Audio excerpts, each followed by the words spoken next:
Salut la compagnie, c'est Jules Melon, et aujourd'hui dans la ciné critique, presque à chaud, c'est pas facile.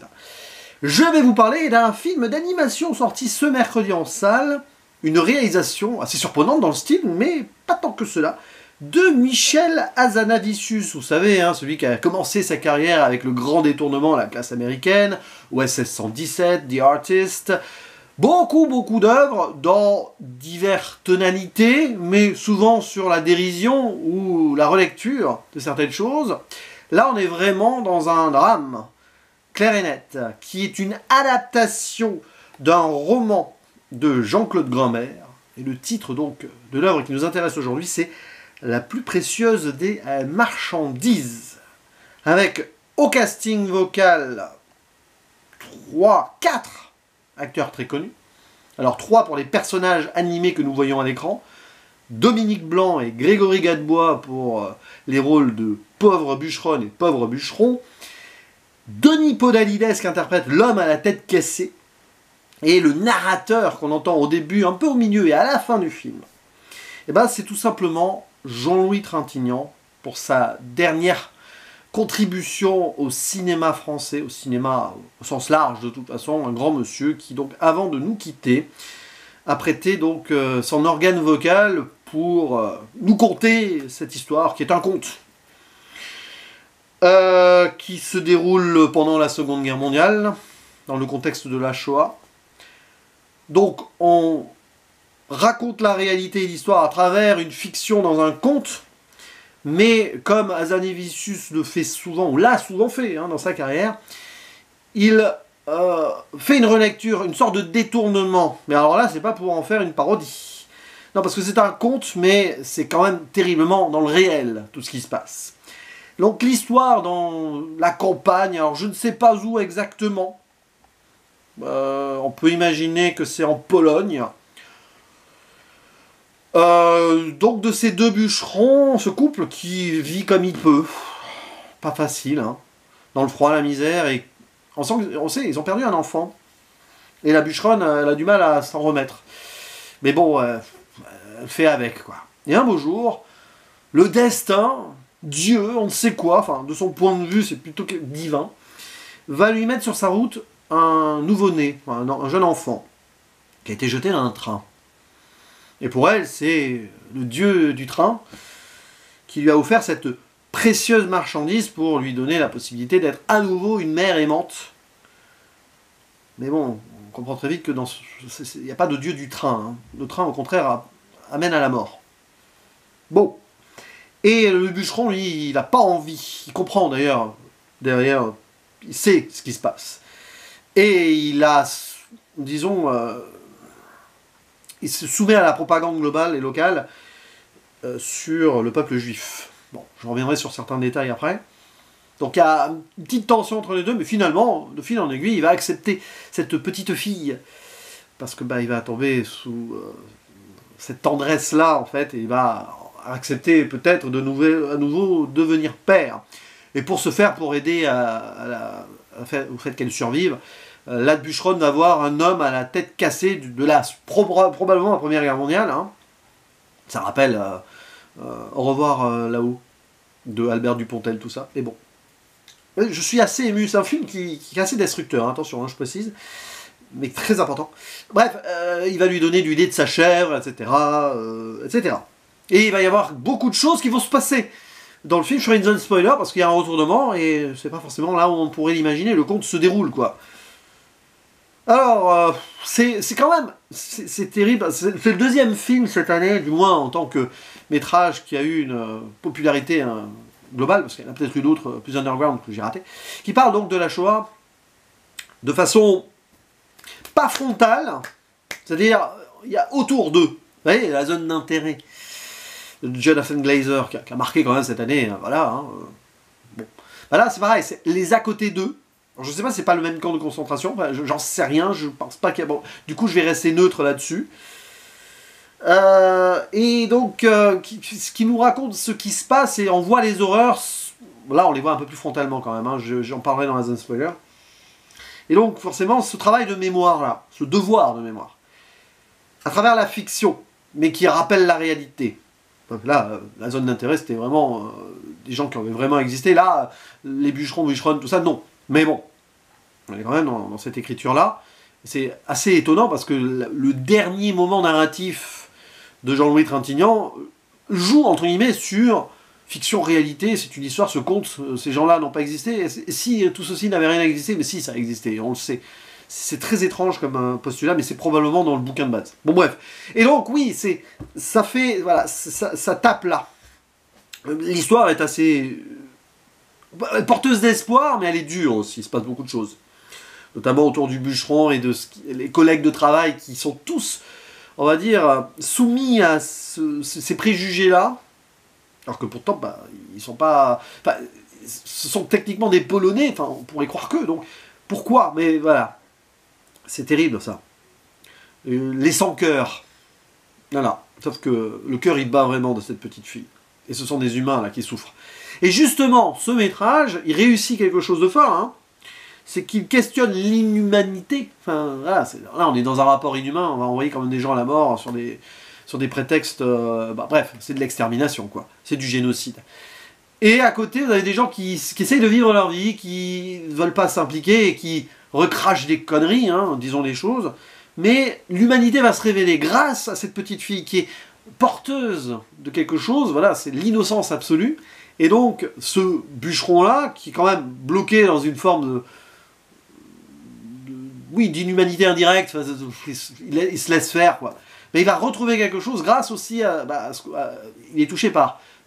ce que sa femme donne comme amour, d'une certaine manière, et après il va résister face à ses collègues. Il y a une histoire là-dessus, il va construire un petit truc de bois, là, une petite danseuse, très touchante, belle chose. Il y a le chien auprès du bois, il y a de magnifiques trucs là.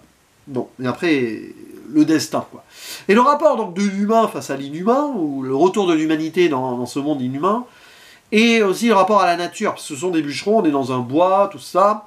Et le rapport aussi aux animaux qui observent, moi, ça m'a beaucoup marqué, je pense que c'est volontaire, parce que ça revient plusieurs fois.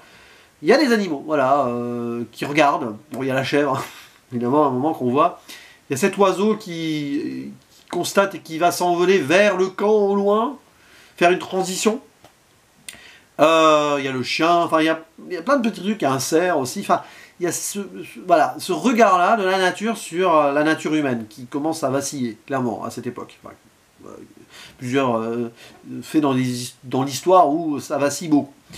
Et c'est très juste là-dessus. On sent qu'il y a une belle écriture romanesque, entre guillemets, genre de conte derrière. Et Hazanavicius, il est là et il prend en main l'animation. Et donc je disais au début, ça surprend, mais pas vraiment. Parce qu'il a dessiné les personnages. Monsieur Hazanavicius, il l'a raconté dans une interview, comme quoi il avait été traumatisé plus jeune parce que sa prof d'art plastique, enfin une prof en primaire, lui avait dit qu'il ne pourrait jamais dessiner, mais en fait derrière, il a, comme disent les jeunes, tryhard, et il a dessiné, et donc, il est bon en dessin. C'est la première fois, je pense, dans sa carrière qu'il ose proposer ça dans son art.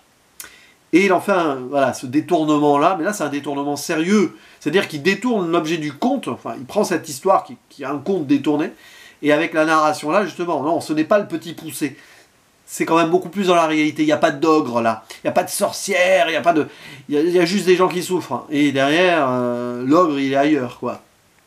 Dans la destruction. Et donc, Hazanavicius, on sent que là, c'est un projet hyper personnel pour lui, qu'il avait en tête depuis plusieurs années, en fait. Qu'il a pu mettre en place après le Covid et tout. Bon, il y a eu Coupé, entre-temps, qui était presque une récréation. Il y a aussi la relecture, le remake, en fait une suite du film japonais. On va pas en reparler là. Et là, on sent que c'est bien placé dans ce qu'il voulait montrer avec le cœur. Y compris, en plus, alors c'est étonnant, parce que il met l'histoire ici en avant, et il met sa propre histoire personnelle avec le dessin aussi, il ose sortir quelque chose. Et après, qu'est-ce que j'ai pensé du film en soi? Alors, c'est quelque chose qu'il va falloir montrer, je pense, dans les écoles primaires, dur quand même, mais il y avait une petite fille dans la salle, et à certains moments, j'étais là en mode, est-ce qu'en dessous de 10 ans, bon, collège au cinéma, lycée au cinéma, peut-être plus collège là du coup. Ouais, s'il y a des professeurs d'histoire-géographie qui m'écoutent, je sais que j'ai un collègue youtubeur qui va le devenir, qui est en train de le devenir, hein, s'il est chaud, s'il passe par là, coucou. Il va falloir l'utiliser, ça, et faire des sorties scolaires. Parce que là, c'est très nécessaire et c'est très fort. Parce que là, quelqu'un qui, des enfants autour de 10 ans, qui ont encore cet aspect, compte dans leur tête, dans leur corps, qui peuvent être touchés par ce genre d'animation, il va être plongé dans un monde d'adultes. Quand même, avec certains moments où on sent que ça va au-delà du conte. Et Hazanavicius, on sent il est inspiré par beaucoup de choses, des peintures un peu plus, voilà, un peu de nature, probablement de tonalités russophones, hein, je pense, ou polonaises. Je pense aussi à ce film polonais de l'année, un des très bons films, hein, la jeune fille et les paysans, qui jouait avec la peinture aussi. J'y ai pensé, c'est très différent hein, dans l'animation, mais bon, ok. Mais ouais, il y a ces trucs-là, il y a même des peintures d'horreur à un moment hein, dans le film. Et ça, voilà, là ça me pose, c'est pas que ça me pose un problème, mais jusqu'où aller pour représenter la Shoah. Là on était en extérieur tout en voyant ce qui se passe avec la transition du train, il y a beaucoup de transitions de train dans le film, de montage, pour montrer le cauchemar, l'horreur, qui petit à petit rentre dans la tête notamment du bûcheron, qui se rend compte que il a fermé les yeux sur cette horreur alors qu'il la voit passer tous les jours. Ce train-là, il rentre à côté, et il sait ce qu'il y a dedans, mais il ferme les yeux, et puis à un moment, il ouvre les yeux, parce qu'il y a cette petite précieuse marchandise d'amour, là, etc. Mais à un moment, on y va dans le camp, quand même. C'est compliqué. Et je voulais saluer aussi le monsieur qui s'est occupé de la direction artistique des décors, surtout, et probablement de l'animation, c'est Julien Grande qui s'était occupé, par exemple, du film La Fabuleuse, c'est ça, La Fameuse ou La Fabuleuse, je sais plus, Invasion des ours en Sicile, dont j'avais parlé à l'époque avec les amis Dimitri et Baptiste, pour une vidéo à 3 qui restera dans les annales. Bon, là, c'est beaucoup, mais c'est intéressant. Bon. Et je suis obligé de faire une zone spoiler. Paf, pouf, spoiler, vous en faites ce que vous voulez. Je ne vais même pas parler de la musique, mais on y reviendra peut-être en conclusion. Il y a le retournement, donc le bûcheron qui fait face, et à un moment, il y a ses collègues qui viennent et qui veulent, pas le dénoncer, mais ils veulent se débarrasser du bébé, parce que c'est gratuit, c'est horrible, hein, c'est inhumain absolu. Et il va faire face, et il va se sacrifier, il va mourir, et hop, sa femme va partir, et c'est là où le retournement, on ne le voit pas venir. Mais il y a autre chose, c'est-à-dire que la transition du train, tout ça, oui, d'où vient cette précieuse marchandise? Je ne l'ai pas dit en intro, mais j'aurais pu. Elle a été jetée de la fenêtre du train par le père, qui a volé limite une de ses deux filles à sa propre épouse pour en sauver la vie, quoi. Sur le moment, il voit une bûcheronne au loin, il se dit, bon ben je jette la petite fille, elle aura une meilleure vie peut-être.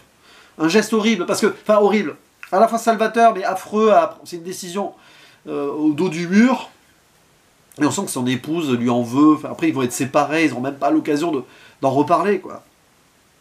Et on va faire la transition, puisqu'on va voir la vie de cet homme. Et là, j'étais là en train de dire, oui, on va représenter vraiment hein, ce qui se passe dans ces camps. On voit des corps décharnés, on voit des scènes horribles de fosses. Il déplace les corps, il tombe dedans. À un moment, je pensais qu'il allait se laisser mourir avec, mais non, en fait, il s'évanouit juste. Et puis, il y a ces peintures horrifiques où on voit des cadavres. Des représentations. Alors, je pense qu'il y a des influences de peinture horrifique. Mais justement, j'étais là en train de me dire, mais est-ce que c'est dans le roman de base? Je ne sais pas, je ne l'ai pas lu. Est-ce que... Oui, on représente l'horreur, mais jusque-là, l'horreur, elle était latente et psychologique, et on connaît l'histoire, c'est horrible. Est-ce que tu avais besoin de... J'étais mal à l'aise dans le sens où, oui, c'est violent, et ça rappelle des choses, mais avait-on besoin d'avoir ces scènes-là? Qui, artistiquement, sur le plan de l'animation, elles vont vous rester en tête, hein. Mais là, j'ai ce petit bémol de comment représenter aujourd'hui cela. Je pense que la fiction, ici, le conte, lui a permis, avec l'animation, d'oser faire quelque chose. Mais est-ce que c'était nécessaire? Alors là, je pose ceci en suspens. Vous pourrez répondre à cela en commentaire. Le film reste quand même très important et à voir, hein, ça c'est sûr. Et donc après, ouais, le père va s'en sortir, les retrouvailles ne se font pas, c'est quand même très dur. Mais plus tard, il va se rendre compte, quand il deviendra célèbre, pédiatre je crois, que sa fille a survécu et que elle a le mérite d'avoir pu devenir quelqu'un, on va dire, de lettré, alors qu'elle a été élevée par une pauvre bûcheronne qui savait ni lire et écrire.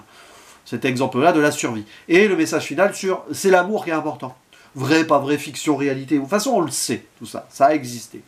Que ce soit une fiction dans la réalité, un conte qui rentre dans l'histoire. L'important, c'est que l'amour peut sauver des vies. Message presque naïf, mais non. Vu ce pan de l'histoire-là, non. L'amour est nécessaire, l'humanité est nécessaire. Et on ne le rappellera jamais assez. Parce que l'histoire finit toujours par se répéter. Et ça, on le voit encore de nos jours. Rappelez-vous certaines choses. Voilà, l'amour de votre prochain, religion ou pas, peu importe. De toute façon, la religion dans le film, la croyance et la religion, elle est questionnée. On ne sait pas en quoi elle croit la bûcheronne. C'est pas une religion monothéiste, les dieux du train, machin. On voit que le mari, lui, il parlait plutôt du catholicisme, parce que c'est pour ça qu'il en veut au peuple juif, hein, la propagande du ils ont tué Dieu, machin, enfin bon, voilà. C'est très étrange ça, mais bon, la nature humaine, le destin, l'amour. Pouf. Mais cette fois, ouais, ouvre l'espoir, d'ailleurs, cadre fixe sur la gare où les gens passent, avec la voix de Jean-Louis Trintignant, presque sorti d'outre-tombe. C'est les derniers mots qu'il a prononcés pour le cinéma. Il mourra quelques semaines, quelques mois après. Ouais, ça a un impact, ça. Je vais faire un zone spoiler, c'est un film qui remue. Il faudra en parler, il faut en parler. J'en parle. J'en parle seul, à chaud, comme ça. J'ai pas parlé de la musique d'Alexandre Desplat, qui ne va pas renforcer du pathos, non. Bon, à certains moments un peu, quand même, mais bon. Il y a des thèmes qui sont... Alors c'est presque... Ça va Pierre et le loup, faut pas exagérer, mais... Par exemple, le thème du bûcheron qui débarque, voilà. Enfin, j'exagère, hein, c'est un peu plus posé quand même. Mais on voit un peu plus rustre, bourru, machin. Le thème autour de la bûcheronne et de la petite fille. Et les thèmes dramatiques qui vont avec ce qu'on voit dans la deuxième partie du film, surtout. Oui. J'ai même pas parlé forcément de la représentation. Alors, c'est pas subtil, mais c'est nécessaire dans l'idée du conte aussi. De ce train de la mort, on voit à un moment, il fonce face caméra... Et on voit la tête de mort, la fumée qui sort, c'est la flamme de l'enfer, quoi. Et la représentation est assez sombre. La façon aussi dont les personnages font face ou non à leur destin. À un moment, le bûcheron, il marche sur les rails et il s'écarte au dernier moment, mais il se rend compte qu'il y a la mort qui fait face à lui, justement. C'est un film dont il faut discuter, et dont il faudra discuter avec les jeunes, les plus jeunes. Amenez, si vous pouvez, votre jeune enfant. Alors, avant de 10 ans, c'est quand même tendu. Mais c'est peut-être nécessaire. Je ne sais pas s'il y a un âge limite. Peut-être 8-9 ans, voilà. Mais allez-y avec même votre jeune ado et tout, parce que là, il faut en discuter derrière. Et je pense que ce sera un métrage qui sera très vite utilisé de façon éducative. Monsieur Michel Hazanavicius, je vous remercie aussi pour cette idée, cette initiative. Voilà. Il y a eu quelques moments un peu de flottement récemment dans votre carrière, mais il y a des choses qui sont assez marquantes aussi. Là, je pense que vous proposez l'un de vos meilleurs films, intrinsèquement. Et celui dont on se souviendra peut-être le plus dans quelques années, d'une certaine façon. Et voilà, on en parlera peut-être pour certaines récompenses au début de l'année prochaine. N'hésitez pas à dire en commentaire ce que vous pensez de ce film, de sa représentation, de comment il parle de cet enfer historique, et aussi si vous avez été touché ou non par ce conte, mais pas vraiment un conte, mais un conte quand même. Je vous dis à la prochaine, ciao.